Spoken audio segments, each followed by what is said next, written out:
Their names, Predator, Reaper, imply their deadly intent. They are what we've come to understand drones to be. Unmanned killing machines armed with Hellfire missiles, controlled from thousands of miles away as they stalk and then destroy supposed terrorist targets in places like Pakistan, Yemen, Afghanistan. If you would remove that individual, please. Drones are the controversial weapon of choice in a semi-secret war that was dragged into the spotlight this past week. Mr. Brennan, please stand.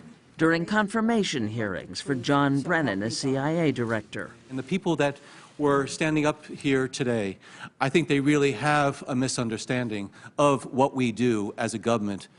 Currently the Obama administration's counterterrorism chief, Brennan oversees covert drone strikes. We only take such actions as a last resort to save lives when there's no other alternative to taking an action that's going to mitigate that threat.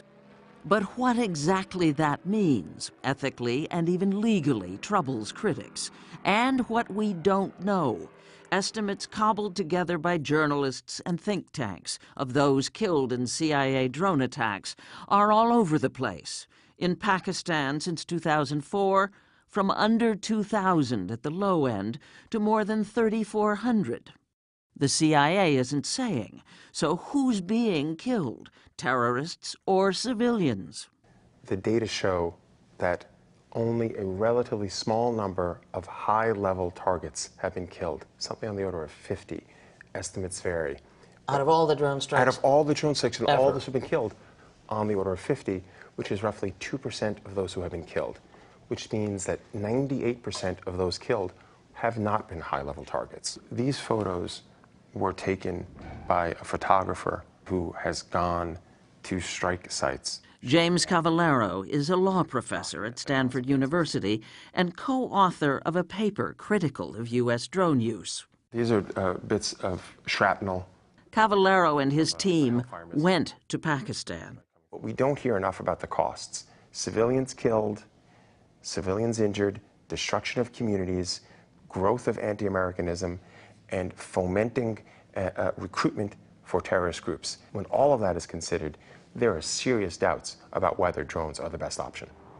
Administration policymakers believe drones often are the best option for keeping American soldiers out of harm's way.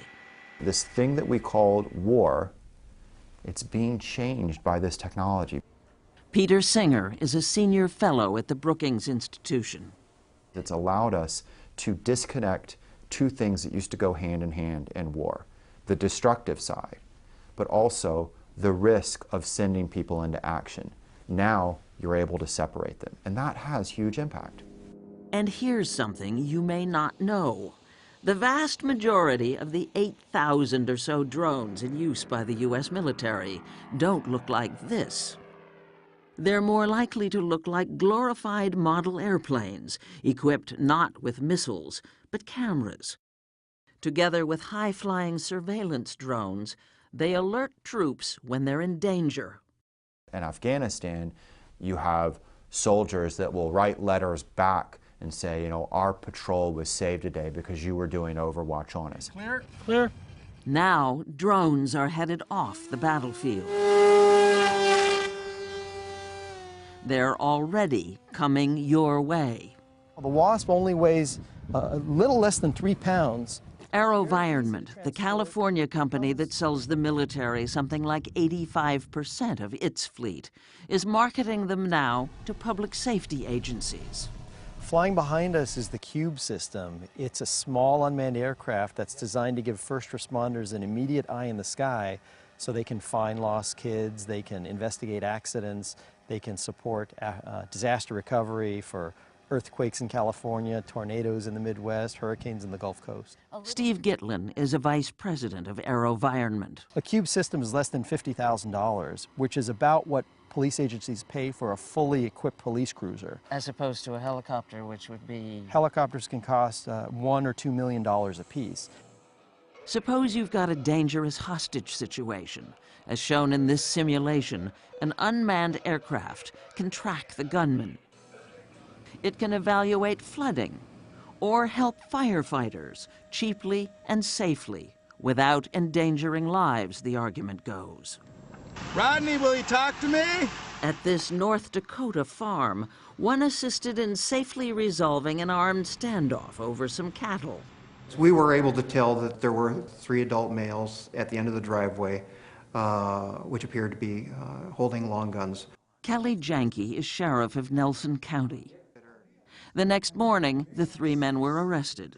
That's when we utilized the UAV again, and we determined that it was safe at the time, and so we moved in basically to extract the cattle that we were given a warrant for.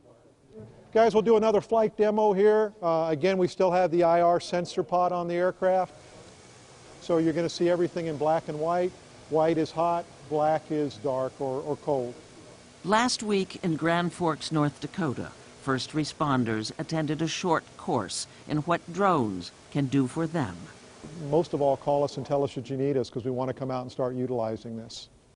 Appreciate it. The project coordinator, Alan Frazier, teaches at the University of North Dakota and is a deputy sheriff himself. Very small, about 36 inches from one arm to the other. The irony here is that the Grand Forks County Sheriff's Department, like every other law enforcement agency, has to get a special license from the FAA before it can use an unmanned aircraft. But today, you or I could go online, order a drone kit for a few $100s and fly the thing anywhere legally. Terry Kilby, a smartphone app designer, and his wife Belinda, an art teacher, used theirs to take bird's-eye view photographs of Baltimore.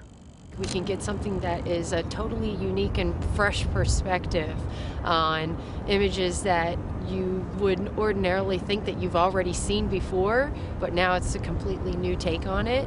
But where there are drones, there's controversy. No drones. We are on a slippery slope. This was a city council meeting in Seattle.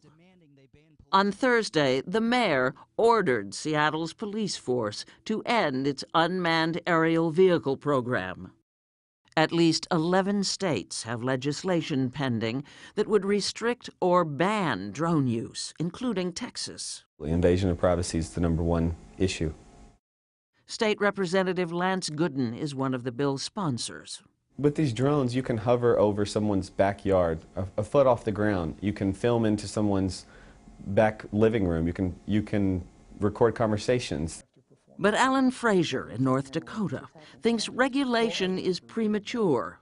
You know, if at the time the Wright brothers were experimenting with powered flight, if a governmental agency had stepped in and said, you know, we have privacy concerns about this, I wonder whether we would be where we are with air travel. We weren't sure if this was even doable in our lifetimes. In its infancy now, so that's left, right, front, back. Drone technology is growing up fast. Powered up. Look at this. Take off. You can bring it back in. Say hello. Matt Keenan headed the team at AeroVironment. Take the skin off. That developed the Hummingbird for the Department of Defense. There's a lot in there. It weighs less than an ounce. The video camera's tucked in above the neck. So here's the question. A little pirouette. Do you think it's really cool? Down, left and right, or does it scare you? Endurance is a few minutes. Has the color video camera.